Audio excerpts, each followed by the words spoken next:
Welcome into I'll Have You Know. This is your co-host, David Droogleever, Rice Business Class of 2012. This is a special episode. Before we get rocking here, we have a couple folks I'd like to introduce. It does take a team to make all this stuff happen. So I'd like to introduce Tim Okabayashi, Class of 2005. And we also have Kyle Rowland on as well. Tim, do you want to say hello? Hey, David, really excited to be here. Thanks. Awesome. Tim, also you're a member of a alumni association as well. So as we've been working together for almost a year now, what is it that you're excited about with this podcast and what we're creating here? Dave, we're really excited to bring these audible stories from alumni to help engage with the broader Rice MBA community. Awesome. And Kyle, we want to hear from you as well. Kyle is the Assistant Director of Alumni Relations. Kyle, you want to share a little bit about what you're excited about with I'll Have You Know?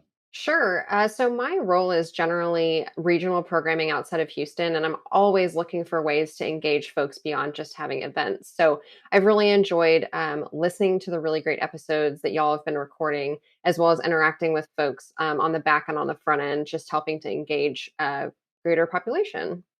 Yeah, and I think engagement is really key here. And so, as we're moving forward towards the alumni reunion getting together, and we want to see people engage a lot more. And so, we're running a special drawing. And Kyle, you want to share a little bit more about how we're structuring the drawing and how people can cash in on the swag? Heck yeah, we are running a drawing. So, for those of you who are listening to us, we'd love if you would leave a comment or review on Apple Podcasts anytime between March 1st and March 15th.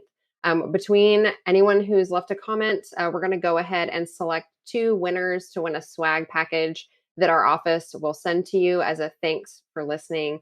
There's some more details in the show notes. I don't want to bore you with all the details, but definitely check them out and go ahead and leave us a review on Apple Podcasts. Awesome. Thanks, Kyle. Appreciate that. And as most folks know, we're creating a platform here. We're covering lots of business and management topics, trying to make this more and more relevant to everyone. So leaving the comments there and subscribing is tremendously helpful to us to make this more relevant to the broader Rice business ecosystem and beyond. So Tim, Kyle, thank you so much for chiming in here. Again, thank you in advance for leaving some comments and subscribing on Apple Podcasts. And without further ado, on to the show. Today on I'll Have You Know.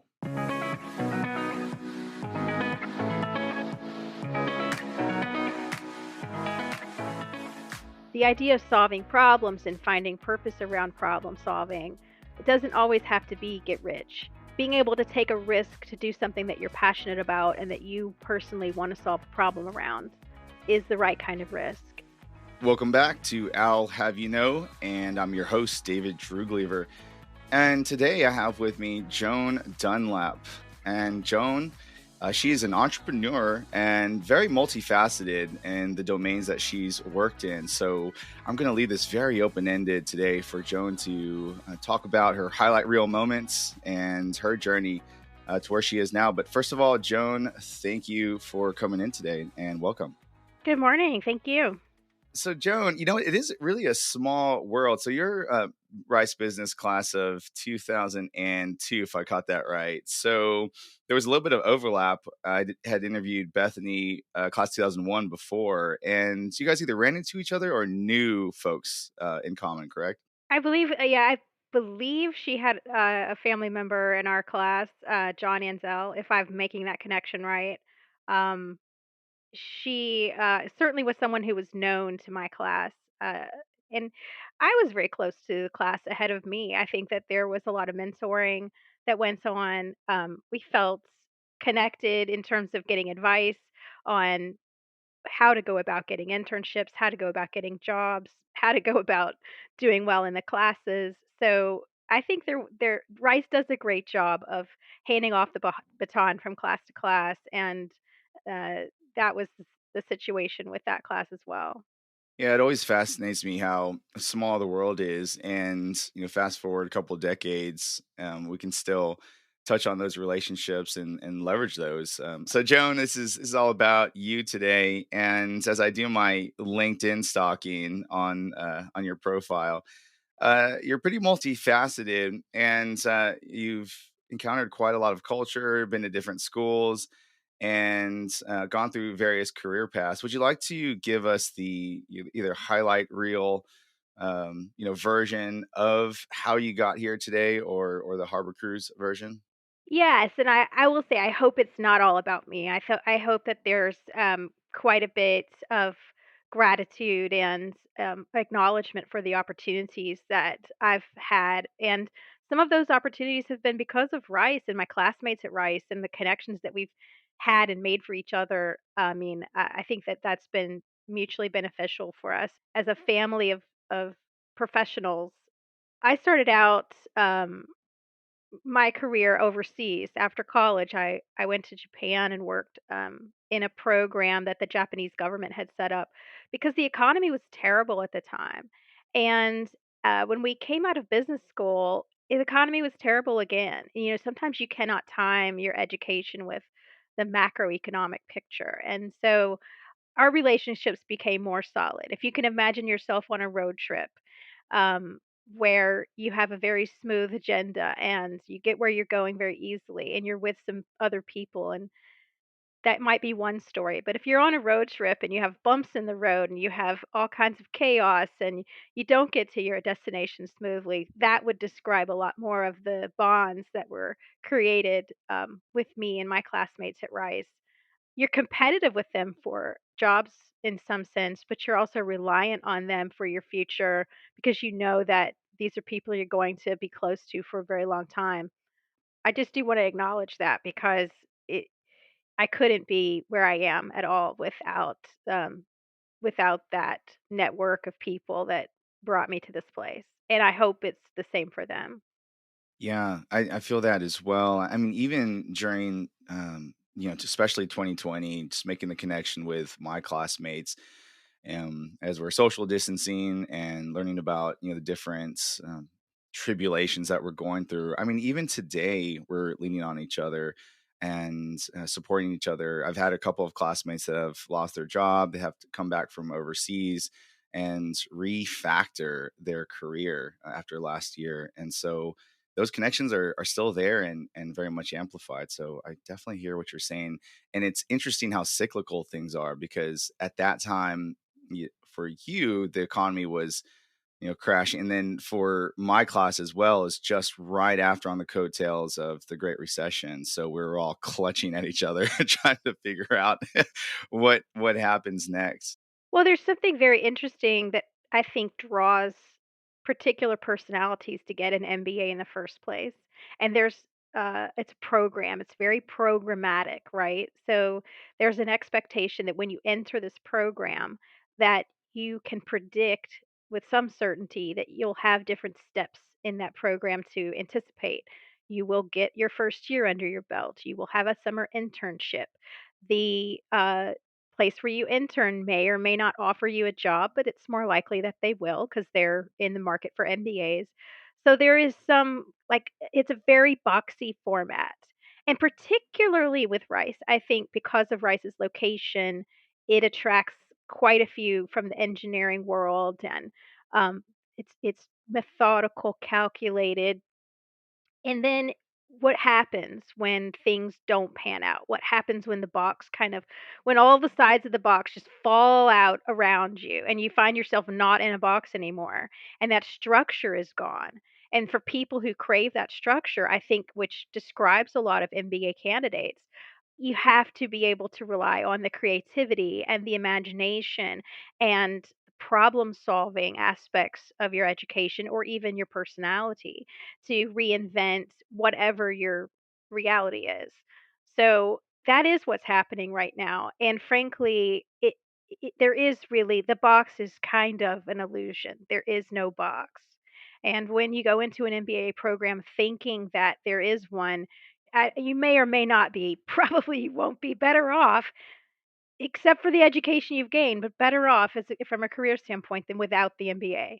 Like you really have to not latch on to the security that an MBA or the MBA program that you think is there to offer you. It's tapping into everyone's ability to rise above that structure because the structure is gone, and what you can offer in terms of your own solutions oriented way of thinking is the best way I know how to put it, is going to make the biggest difference for you. So without approaching your career as what you expected it to be or what you thought was coming next, but to clean your own slate out and go, okay, what do I have to work with? What is the world need right now? What can I do without taking on too much financial risk? And then just commit. That thought process has served me because it has allowed me to get out of the box. And investment banking was my first box. And I loved it, but it was definitely a predictable career track. And I was able, through a Rice contact, actually, to uh, get out of that and into something that was much more creative and solutions oriented. That's a lot to unpack there. I love what you had said about the box is an illusion. And for some folks, that's what they might need at that point in their career. And then that next level, as you're saying, is breaking out of that. And that's leveraging creativity, that's leveraging your network, that's being open to for additional ideas that maybe you didn't think was on that initial track. I know for me personally, coming in with a nuclear and computer engineering degree and Navy experience into the Rice experience, I had no idea. I wanted to use Rice as a springboard to widen the aperture in terms of what I would do afterwards. So we're definitely simpatico in that way in terms of how we see sort of getting out of that box. So and putting on offer solutions oriented thinking.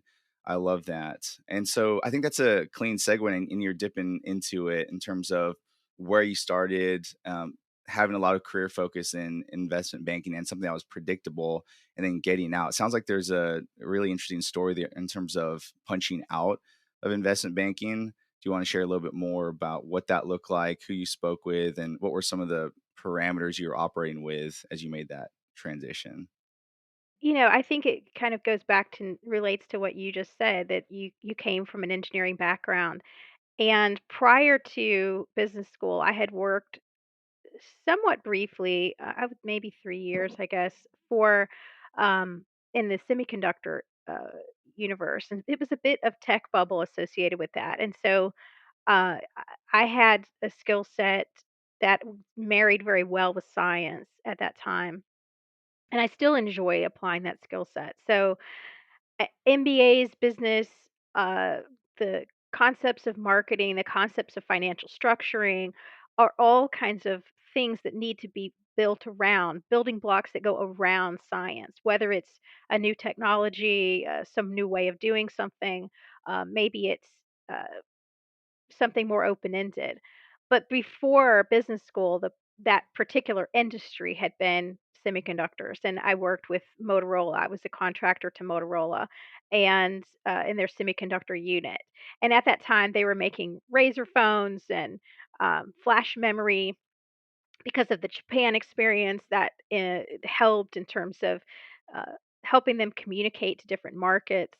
And at that time, I had a fantastic mentor. Her name was Andy Cunningham, and she was a big part of the Bluetooth launch. And so we had a team where I was a very junior member of this team that launched Bluetooth at the time, which was a very nerdy technology Hmm. for the moment. It was not ever supposed to be called Bluetooth. It was competing with a de facto standard called 802.11b, which is a RF technology, computer to computer to communication. And Bluetooth was the Motorola engineering team's in-house project name, and they ended up going with this. It was some sort of Viking legend name, I think, and they ended up going with this as the actual product name, branded name, which was unheard of. You never used the nerdy engineering project name for Hmm. the broader market reveal. But seeing her go through that process, seeing the team kind of accept it and work with Motorola to bring that out into the mainstream and seeing the public react to it, it was so obvious that it was easier for the average person's mind to think of it as just a cartoony type of technology idea than to look at it as a hardwired functional computer idea. So it worked. It became the standard almost overnight, and the other technology fell away.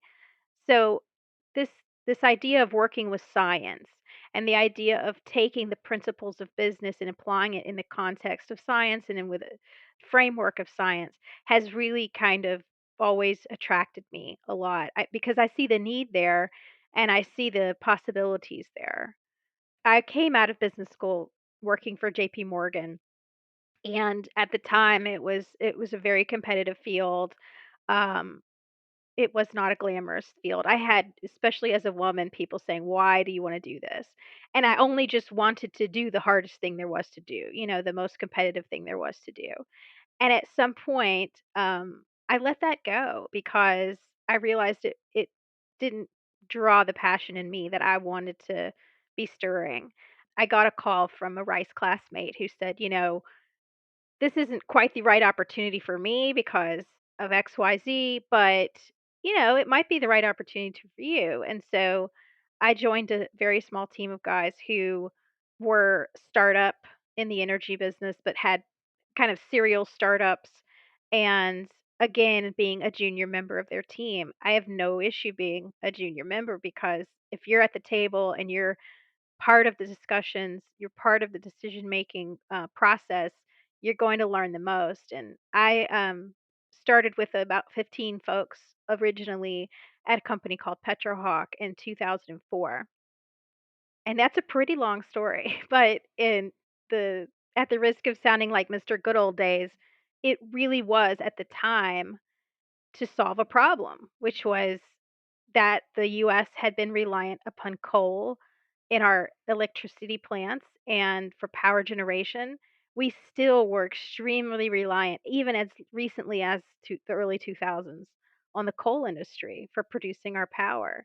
And at that moment, the idea of using natural gas for the majority of the US's electricity production um, didn't seem possible until some of these discoveries. And so this team had invested a lot in science and geophysics and geology, and they let the scientists just go. They let them go. If you had an idea, you got money, and you tried. They trusted these guys enough to come back to the table with some entrepreneurial spirit, and everyone had a little skin in the game. And what they came back with ultimately were the Haynesville Shale and the Eagleford Shale. Interesting.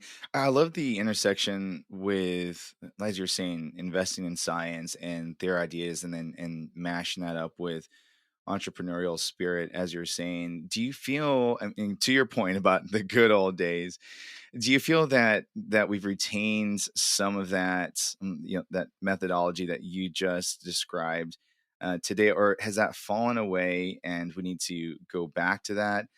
Talk to us about where your head is at with that in terms of how we solve problems, inside of the energy space.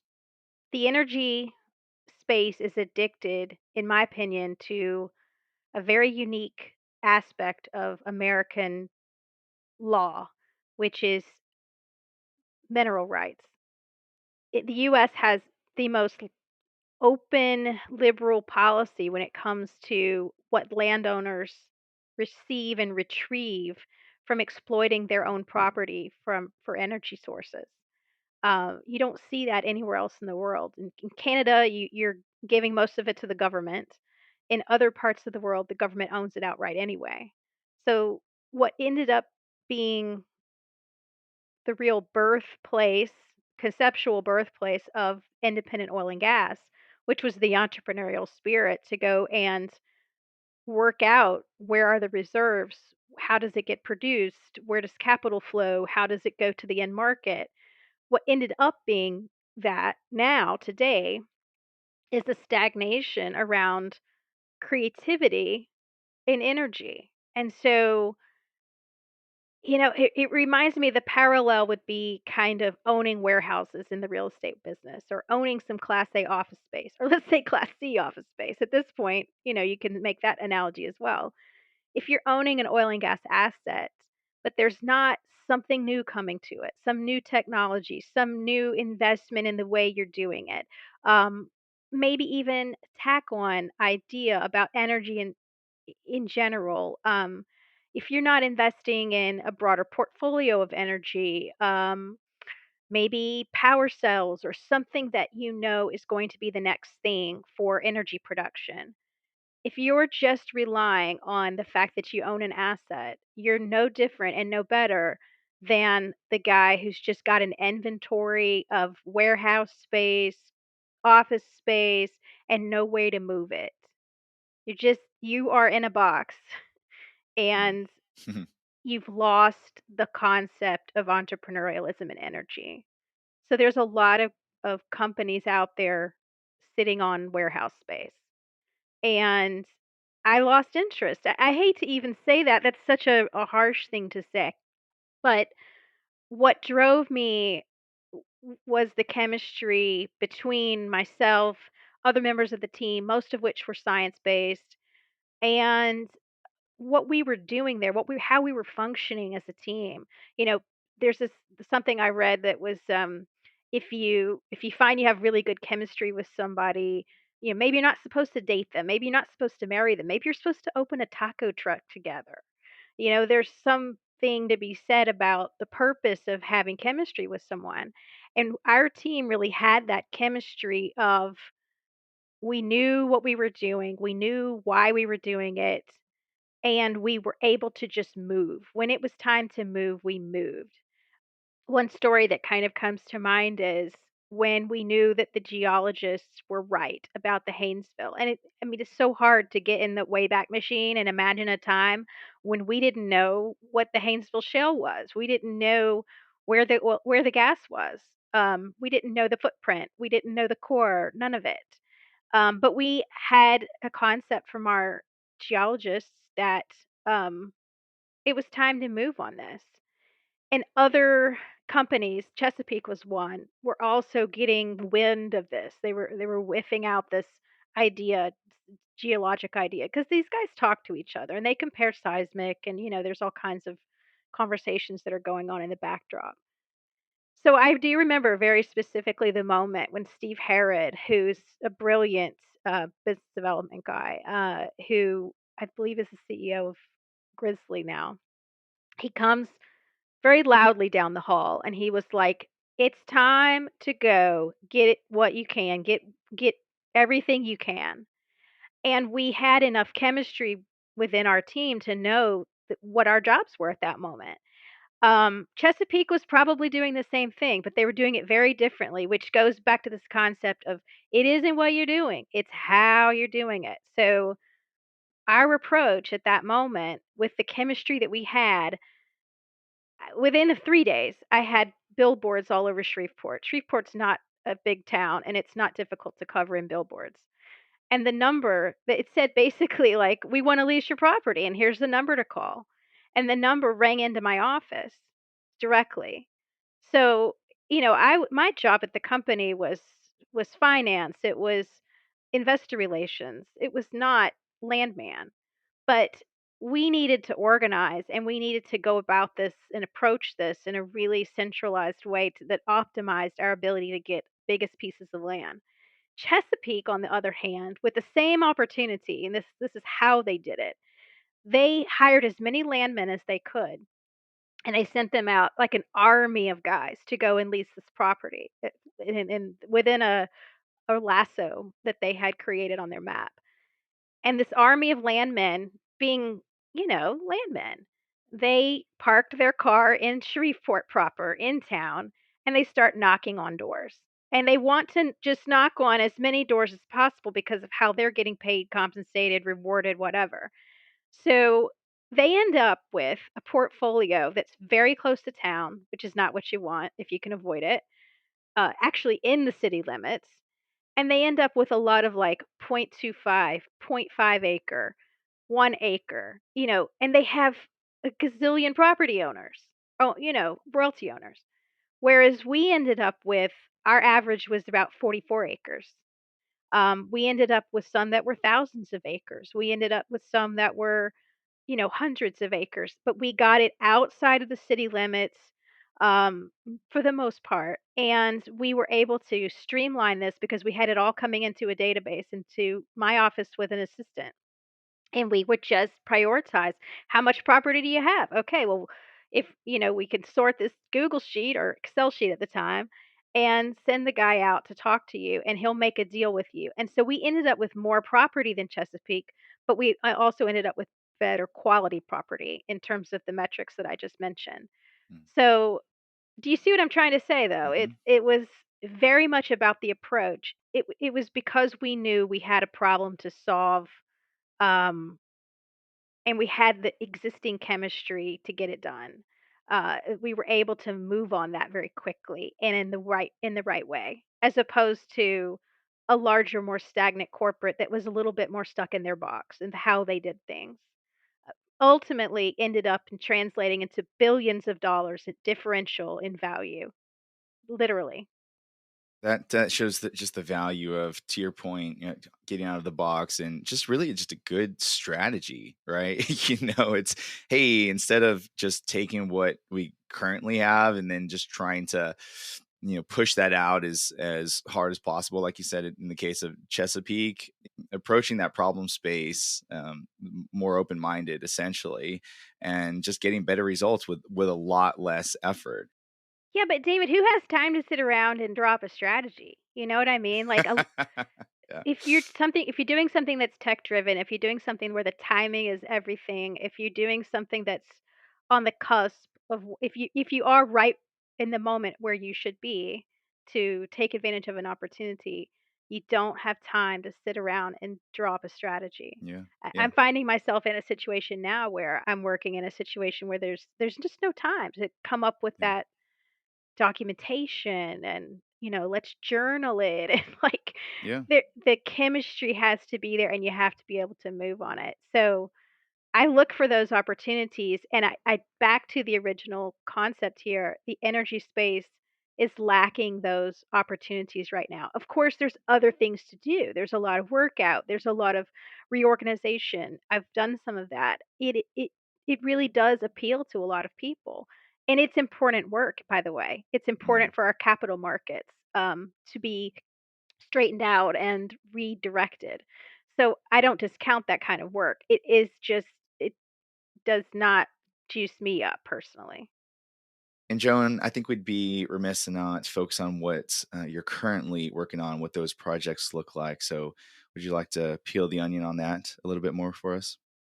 Sure, I work in the area of strategy consulting, but that can be a wide range of things. It depends on the needs of the client, and all of my clients currently are in the science realm. So that's satisfying kind of my personal continuity or continuum around providing these building blocks as I have in the corporate world, but as an individual and independently working with clients to help them communicate, leverage, attract capital and support and community for their science-based or tech-based solutions.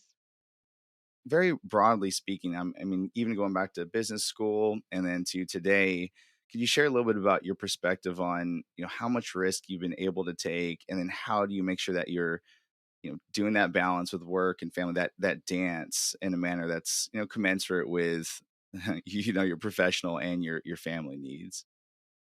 Yeah, so I've failed for sure. I have failed and I don't shy away from other people who have failed. Um, I think that there's a difference between taking risk and failing and then just having like straight up adult ADD where you can't really focus on a path and commit to it. So Mm. very, very different. There's one thing when you see a resume that has a lot of really interesting things, and then another one where it's just somebody jumping from job to job and industry to industry, and they can't really commit to a purpose. But the best thing about my career has been that it's opened up some opportunities for me to do some things that I am passionate about. I was able to go back to my hometown, Mobile, Alabama, work for initiate work on a grant that had been given to the city by Bloomberg Philanthropies. And we ended up doing some really cool things that had an impact nationally. It was essentially a project to manage blight and blighted properties. And the city it's a very old historic city, Mobile is, and has had a colorful past. And so you have a lot of structures just left over from different time periods that have been neglected and have kind of causing there not to be a lot of momentum and interest in different parts of the city. I'll just dive in quickly on that because there's more to it. But the idea of solving problems and finding purpose around problem solving, it doesn't always have to be get rich. It doesn't always have to be, it could just be I'll feed my family for a year. There's a lot of people trying to swing for the fences, and that is a different type of risk. That maybe is a little bit of more of a VC model. Um, that might work out for the VC. It doesn't always work out for the risk taker and the small businesses. Um, that end up spending time and maybe are just part of a statistical outcome type of um, landscape. But being able to take a risk to do something that you're passionate about and that you personally want to solve a problem around is the right kind of risk. I wanted my kids to see me do something that had a different purpose, that they could touch and feel, that they could see with their own eyes. They spent plenty of time in my office. They spent plenty of time going on road shows with me. But that was different. It was a little bit more distant to them. And so I've tried to put things in front of them that they could get closer to. And that in particular was one of those things. The travel that we've done, either whether it was business or pleasure, I've also felt was a big piece of education for them in terms of seeing and being part of um, different parts of the world, different ways of thinking to expand maybe their opportunity set one day. So risk just takes different forms. Understanding and being realistic about who you really are in the equation. Um, I love working with banks. I love working with the folks that mitigate the risk because their literal job is to look at you, investors, shareholders. They're looking at you as a form of risk and a form of payoff, whatever it is. So I love working with them from that perspective, just be able to communicate to them, is this risk going to pay off? Is it going to pay off for me as the person taking it? Is it going to pay off for you as the person investing in it or lending to it? The relationship of risk is awesome.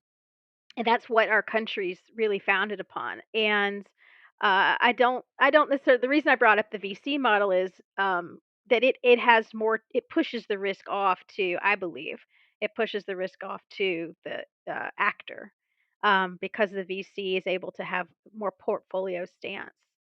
Private equity is not very different than that, by the way, in the concept of risk and the portfolio stance. If you fail, there's going to be someone in the portfolio that doesn't, and we're just going to adjust for the factor between or the difference between your failure and the one that succeeded.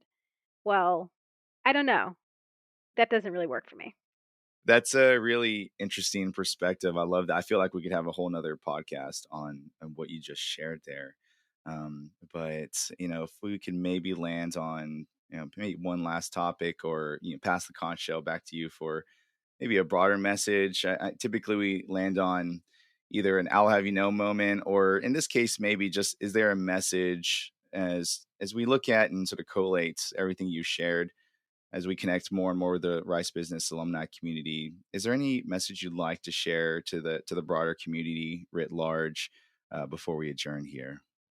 Well, I guess it kind of goes back to family, and I kind of tie that to the chemistry that you might have with your business family.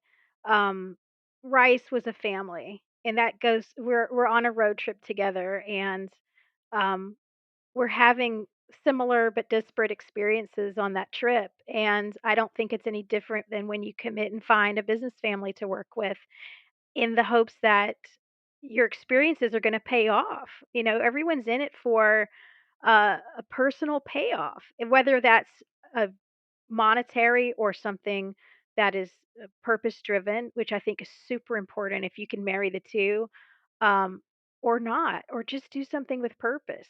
Um, but just to the commitment to a family and to the relationships that you have with your classmates, with your business family, with your own family, that these all continuously work together. I think I mentioned before we got on that, I had a very long labor with my first baby, and there were Rice classmates that came to visit me, very casually, but in the hospital. I mean, there was no separation between my education, the different jobs that I've had, my own personal family, and my children know all of these people.